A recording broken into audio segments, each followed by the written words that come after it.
Hi everybody, my name is Sarah Batchelor and I'm a teacher here in the province of Alberta. I'm also a huge fan of diversity because of personal experiences, which is a whole nother video. But tonight, at soccer, once again, I want to talk about the amazing diversity in our classrooms. I want to talk about why this is adding to classroom complexity and that this isn't necessarily a negative. There are supports, 100% we can support this without even getting mad at the federal government. So I teach music and I had 600 students every 2 days last year. In my grade 4 and 5 classes, so 8 classes of kids, there were 17 different languages spoken at home.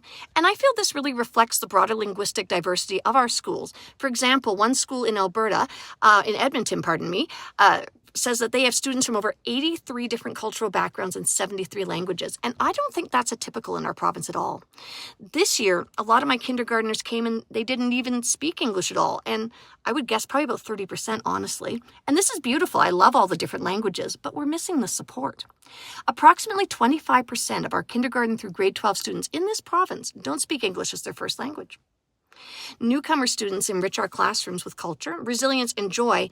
They're learning a new language, though. They're adapting to a new country and new cultures, and in many cases, they come carrying trauma from war zones and displacement, as well as from having to leave family members behind. In Alberta, though, we recognize that refugee students, especially those who've had disrupted or limited schooling, they need some specialized support. But recognizing this need isn't enough if we don't follow through with actual resources. I've had students from the Ukraine, Israel, Sudan. I've taught students whose grandparents are their primary caregivers because their parents are working multiple jobs, and these grandparents don't speak English at home. These students come to us with amazing potential, but only if we're able to meet them where they're at. Alberta's population is growing fast. My school alone, here in Airdrie, Alberta, has gone from 750 to 1,200 kids in just about 4 years. Between 2023 and 2028, Alberta is anticipating an annual increase of 1.5% in school-age population. So that's about 63,000 new kids. Yet we don't have a coherent plan for how to support these newcomer students and their families. There's no consistent access to ELL specialists, so English as a language learning specialists. We don't have the funding for translation tools and tech. We don't have targeted English intervention programs to help kids. Teachers in Alberta report having an average 20 ELL kids in their classroom without corresponding increase and dedicated supports. These kids are being dropped straight into mainstream classrooms, sometimes with 30 or more students, and no supports. And that's not fair to them. And it's certainly not fair to the others and the teachers.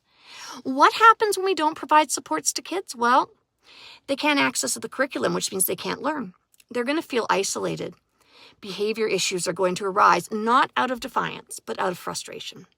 Studies have documented high school dropout rates among ELL learners in Alberta to be between 40% and 74%, significantly higher than their non-ELL peers.